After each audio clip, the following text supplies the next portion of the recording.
There was that manager who requested his employee to be relocated from Europe to Asia just to fire him 1 month after his relocation. Or this other guy, as soon as he got promoted to head of desk, 2 of his coworkers quit on the same day. They were like, I'll never let that give me orders. And I'm not even talking about all the dudes who take kickbacks left and right, even though they make $500,000 salary. Alright, so in this video, I'm going to explain why commodity traders are awful people. Is it the job that attracts or the job that turns them into monsters? And then once we've answered this question, I'm going to let you know what are the 6 traits, characteristics that I'm looking for when I'm looking for a new business partner or high-level employee. Because, oh boy, I've made expensive mistakes in the past and I don't want you to make the same. So stick to the end of this video, because if you are interested in the commodity industry, you need to jump into it with your eyes wide open. If you've been in the commodity industry for a decade plus, like me, you've heard crazy stories, you've seen dubious behaviors, and don't worry, you'll get your share of stories through this video. And what is weird is that over time you get accustomed to those type of stories. You are like, he did what? Stole $1 million? Oh yeah. And you can't help to think, is it the job that attracts those type of people? Or is it the job that creates those type of people? And honestly, some of the stories are just insane. Even I would not have believed them if they were not told by like first-party people that lived those stories. Check this story out. An executive managed to steal shares from his overseas employee. I couldn't believe the story. I was like, man, you cannot steal shares from a private company. It doesn't work like that. I mean, I'm from Switzerland, I know how it works. And then the guy explained to me how he did it. And I was like, all right, turns out it's possible, man. This is up, man. That's a crazy story. That's the level of you're hearing. Or this other story. I've got a friend, he used to work for a quite well-known company in the commodity industry, and his head of desk asked him to report to the CFO all the numbers of his department. You know, all the numbers like stock values, cost breakdowns, P&L, I don't know, like all the numbers. Then every year, even though the company is a private company, they release their numbers for their banks, counterparties, and so on. And my friend looked at the number and he saw that they did not match, you know, not at all. So he's like, okay, I'm just going to ask my head of desk to point out, I just want to understand what is going on. And the head of desk looked at the number. He was like, okay, let me have a conversation with the financial team. I'll revert to you. And 1 week after that, the head of desk quit. He just left the company. And my friend was like, hey man, what happened? And the head of desk said, I won't work 1 second more for those crews. They won't stain my reputation. So you can imagine my friend was like, okay, what the is going on here? Because the company is quite a sizable company. It's not like a small shady one, man. So is the job creating soulless workers, or does it attract them? Is it nature? They are born that way. Or is it nurture? The training environment made them that way. Let's dig into it. International commodity trading is a low-margin business where any tiny edge could make you lose or earn millions. It's the most competitive environment that you could be in. It's brutal. And on top of that, you can add an international layer where you can play regulation against each other, cultures against each other, laissez-faire against each other, and so on. And in addition, all of that is under constant pressure of the market moves. And this part is difficult to explain to the people who haven't lived it. But the market put constant pressure on its participant. It's like having a ticking bomb, tick-tack, tick-tack, tick-tack, under your head, and you don't know when or if it will explode. In this environment, only a small subset of people thrive. Obviously, you need to be in the top percentile of Type A personality, meaning your ambition, self-drive, competitiveness must be through the roof. That's stable stake. But those top performers also have those different characteristics. They are clever, they are charming, they are self-confident, they are stress-resistant, and they are extremely hard workers. So when you have all those traits and you go through life, you usually do extremely well in any type of work environment. And you tend to think that you are better than other people. And for those people, when they find international commodity trading, they love it. It's the most interesting game ever. It's exciting, it's thrilling, it's challenging. They just love it. You can make a huge amount of money. You have a scorecard, your P&L. If it goes up, you're good. If it goes down, you're bad. And there is not a lot of rules to follow. But then when you take those people and you throw them in our walls, in our working, it affects them. Because when you play this game at a high level, you see disturbing. You start to deal with governments and you see that even though the population live with $1 a day, the only thing that they think is how to pump more money in their pocket. And this is the kind of thing that you always knew, but when you see it clearly in front of your eyes, it's just it differently. Or you could see a guy doing the same job as you, having a little arrangement with one service provider that just make him $250,000 a year in extra money in his pocket. So you start to think, maybe I should do it? I mean, how could I get caught? Or you participate to a tender. Every couple of months you participate to the tender. Every month you fail, until you start to understand that you were never meant to win that tender. It's frustrating, huh?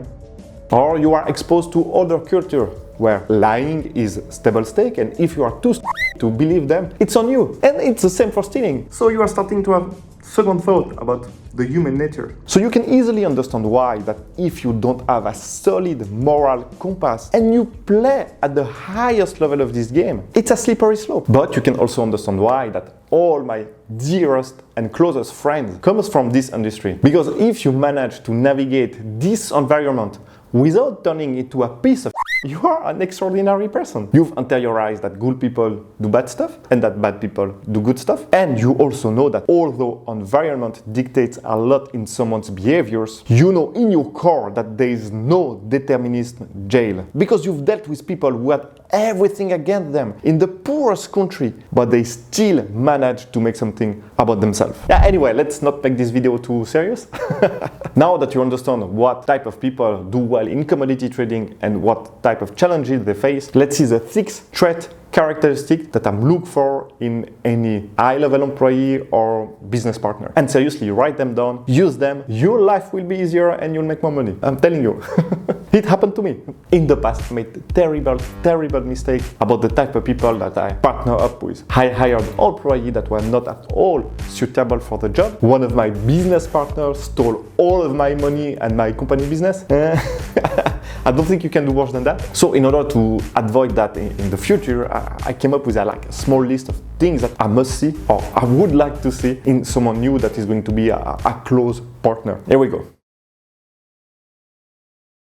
So this is a mental exercise. You need to think, all right, if I'm locked in a third world country jail for no good reason, is my business partner able to free me in 2 days? Is it? Think about that. Definitely about my business partner, I know they have the ability to do it, like in a couple of days. I know they have the drive, they would know how to navigate the environment there. I know they would do it. And I also think that on the other side, I would be able to free them. So yeah, it must go both ways. But anyway, think about that. If the guy or girl in front of me has what it takes to free me from a third world country jail. So this point is also very important. When you speak with them, are you excited? Are you energized? Do you are more will to go achieve something? Or are you done? Are you like, I don't know, like eat McDonald's and then lie down because I'm drained? So which one is it? I can assure you, you want to be next to people that have a contagious energy field. Here you need to see if there is something in their past that would show that they have like some type of entrepreneurial spirit. For instance, my business partner, Adriano, when he was like 19, I think, or something like that, he partnered up with a guy in China and they sold containers of construction gloves from China to Brazil. I mean, honestly, it's quite something, you know, for a bunch of teenagers. So he did that in the past. And so there was some proof that he had something inside of him. And this is the same for my other business partner, Paul, from Gamba Energy. I think when he was a kid, like he applied to some grant to get some European money to build like a festival or something like this. And I think he managed to build with that money big speakers. So then he could go at parties for free just by plugging that. Alright, so this one is quite straightforward. Is it someone with excuses or is it someone that delivers? Usually, people that find excuses doesn't deliver.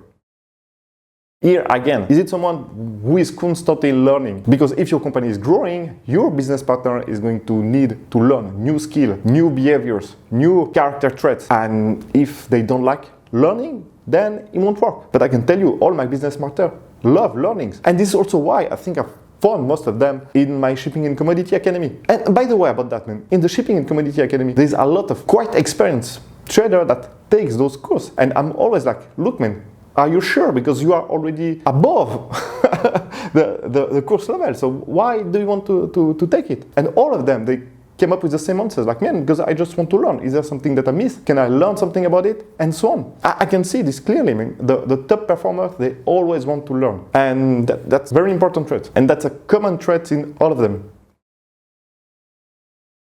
Alright, so this one is very important. What I've just explained at the beginning of this video. You will see a lot of disturbing stuff, behaviors, when you do that job at a high level. And if you don't have a spine, if you are someone that caves, like, each time there is a problem, or if you don't have a moral code, you don't know what is your code. And honestly, this is something which is quite possible, man. If you are from the Western world, you don't really have a moral code because we just lost it. So you need to build one for yourself. And I'm not saying it's easy, but I'm just saying that if you don't have one, so it's going to be difficult to have a spine to avoid the behaviors that you are going to see because you don't have a moral code. And actually, the moral code doesn't need to be like a Christian moral code, a Muslim moral code, or whatever. It just needs to be your own. So if your own moral code is like a mafia moral code, whatever, at least you have one, all right? Now, if you want to summarize those 6 traits in one overarching characteristic, I would say that all of those are somewhat drawn from one thing: high agency. High agency goes beyond having a positive attitude or being optimistic. It involves constantly and determinedly pursuing your own goals, regardless of the challenges that may arise. It represents true empowerment where people fully control their action and the result they achieve. I want to be next to high agency people. Successful people in the commodity industry, they are all high agency people. Actually, successful people in any industry are high agency people. They don't let life dictate their direction. They dictate their direction to life. And let me give you an example of a low agency behavior that I see every week. So every week there is someone that is going to hit me up like on our social media and say something like this: "Oh, Damien, big fan, I love what you do. Please, can you give me like any tips, tricks how to get in the commodity industry?" And usually I'm nice with the people. I'm like, "Look, I have 100 videos on my YouTube channel, go watch them." And then they reply, "Yeah, I've already watched most of them, I love it." And then I'm like, "Yeah, okay, dude, so what do you expect? I have a company that helps people get in. You said that you watch all of my videos, so you know that I have this company." All those videos and advertisement for the Shipping and Commodity Academy. So what's up? What do you expect? And this is typically the behaviors of low agency people. They let life dictate where they go rather than really taking massive action to set a direction to their life. Alright, that's it for me today. I hope that you liked this video and that you learned something. And if you are still interested in commodity trading industry after everything that I said, you can click in the link below and you will land on the Shipping and Commodity Academy, where you will basically learn everything that you need to know to break into this industry. Ciao!